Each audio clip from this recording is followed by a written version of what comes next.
massive, yeah. I can't never feet. Who would have thought that one day I would be reviewing a Honda that costs R1 million, 1,041,300 rand to be exact.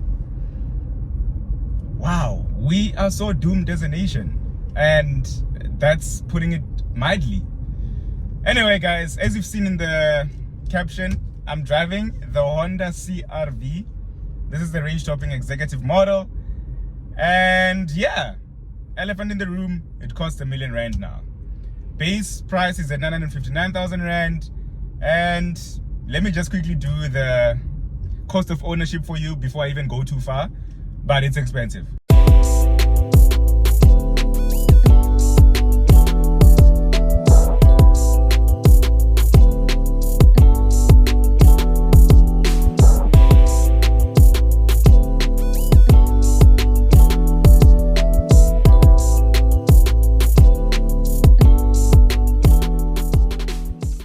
Anyway, the CR-V has been given a massive update, and from what it used to look like to what it currently looks like, it's a big change. It's grown up. It's not too roundy as it was anymore. It's now more boxy, which looks good. LED daytime running lights in the front, LED headlights, which look beautiful, LED fog lamps. The entire gloss black grille looks glorious. It's a good looking car. It's a really good looking car. At the rear, you have these Volvo inspired tail lights, Volvo with a Mazda-esque tail lights that are in the rear, which I do quite like. You've got these dual pipes at the end, which both have a pipe, and they do look good. It does look good. I would never have ever considered a Volvo CR-V. I just thought it looked way too grown up, like an old person. Old people, retirees are the ones who used to buy these things. But right now I would consider buying this thing, albeit the price. So yeah, it's grown up. It looks really good, tapping into that premium segment. But is it really premium? And that's where I come in now and speak about the interior, because I don't feel that it justifies the price tag. The steering wheel, yes, you know, multifunctional, but it's giving the Honda Elevate, and I've reviewed that car on the channel, and if you see the steering wheel, you will notice that it does kind of look like that. So is it really premium? Sure, they've put in some wood trim in here, and there's some buttons, if you can just listen, which do sound premium, like some really nice material, but still not R1 million. Electrically adjustable with memory function seats, heated as well, you know, a wireless charging pad. But this is, yeah, I mean, the Honda Elevate has a wireless charging pad. We've got a wireless charging pad on here, and a big storage box here, two cup holders in the front and two in the center armrest, and the space in the rear is also quite big. It's a 7-seater, and I never got the chance to sit in the last 2 rows, but it is quite spacious. Well, when I put it up, and obviously that then compromises the boot space. And speaking of boot space, when you have the seat laying down, there is a massive amount of boot space. I put the liters on the screen up for you guys. But honestly, is it really R1 million? I don't know. We've got a massive panoramic sunroof on here, and you know what? I don't know, guys. I don't know. The segment is just so, you know, populated by cars that are way cheaper than that offer the same, if not more options. I mean, you look at the likes of the Chery Tiggo 7 Pro Max or the Chery Tiggo 8 Pro Max, you look at the likes of the Mazda CX-60 Takumi, which is a 3.3 liter inline-6 turbocharged diesel engine with more power, more tech. The materials in there just looks good, you know, Napa leather seats, etc. Why am I so shiny? You know, Napa leather seats, and it just looks better than this.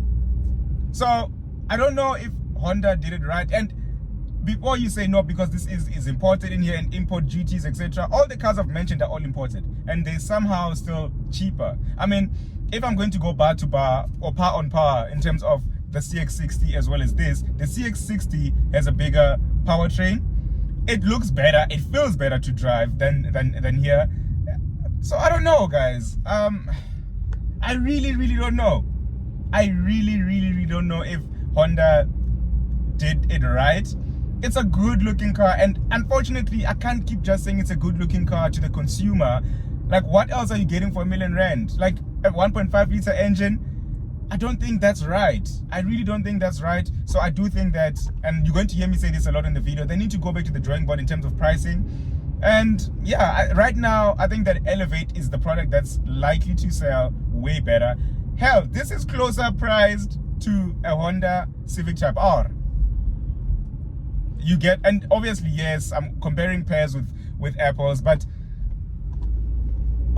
I'm struggling so much to justify the price. I am struggling so much to justify the price. But hey guys, that is the Honda CR-V. I'll speak about the drive in a moment, but oh my word, I don't know, guys. I don't know. These 19-inch wheels on here look brilliant. I do love the design of them, but like, you see what I keep mentioning. I'm mentioning all the look good factors, and not why you should go and get it. Because personally, I wouldn't say go and get it. Yes, it's a Honda, it's going to last you a lifetime, right? But for R1 million, I don't think you still need a Honda, to be honest with you guys. Anyway, let's speak about the drive. 1.5 liter engine, 140 kilowatts, 240 Newton meters of torque, and obviously a CVT gearbox that simulates gear changes. But I mean, it's a CVT. And how does it drive? It drives good. In obviously day-to-day driving, it hasn't been that hectic. It hasn't been whiling. The only thing that I don't like about it, and I think it's a CVT thing, but not necessarily a Honda thing, is that obviously accelerate, and then that happens, obviously. So it's that whine that happens, which I really don't like.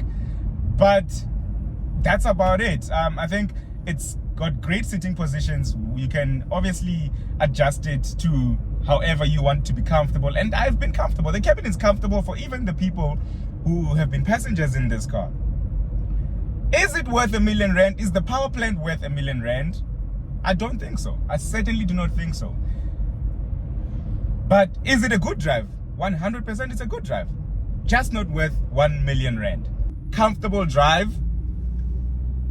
The only thing, like I mentioned, the whining, as you know, and obviously you can obviously pedal shift, use the pedal shifters for you to simulate the gear changes, but at the end of the day, it's a CVT.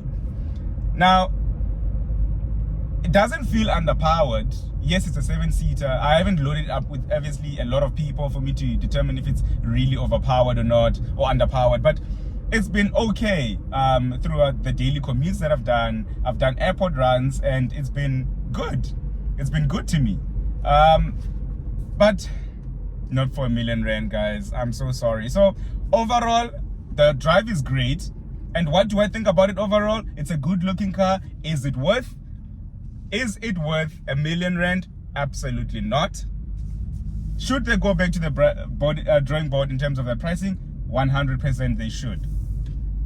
Now, yeah, there's so much. It makes it so hard. Not just the competition in the segment. I mean, when you look at the competition in the segment, you've got the likes of the VW Tiguan, you've got the CX-60, 2.5 liter CX-60, which is cheaper than this. You've got a 3.3 liter inline 60, which is about 8,000 rand cheaper than this thing. I mean, more pricier than this thing. You've got, you can even go XC40, you can go BMW X1, you can even get an base X3 model. You know, you can get a base model for the price of this. You can get a there's so many. And when you look at the price band as a whole, guys, I've seen people even comparing the likes of the Ford Ranger Wildtrak X. You've got the Fortuner, you've got the Toyota Hilux. There's so many other cars you can buy for this car. So I think Honda have just really priced themselves awkwardly for a good product, which however does not look good. And with the Chinese taking over the Jolions, the H6s, the Tigos, it makes it extremely hard to, you know, to talk about this product. And yes, it does drive good, but I do think even that Tiggo 8 Pro Max drives better than this. It's got a puncher engine. So yeah, guys, I don't know. Don't forget to like, comment, and subscribe. We're on a 5,000 subscriber. I don't know why I keep saying 5,000 rand. I love money too much. But help me get to 5,000 subscriber, guys, and I will give away something exciting. 5,000 rand for 5,000 subscribers. So yeah, don't forget to use the link in my bio to go to my Naked link, my sponsors, and you can get a quote for your Honda CR-V or any competition that I've really spoken about, and I think you'll like it. Until next time, keep it safe on the roads, keep left and pass right. Goodbye.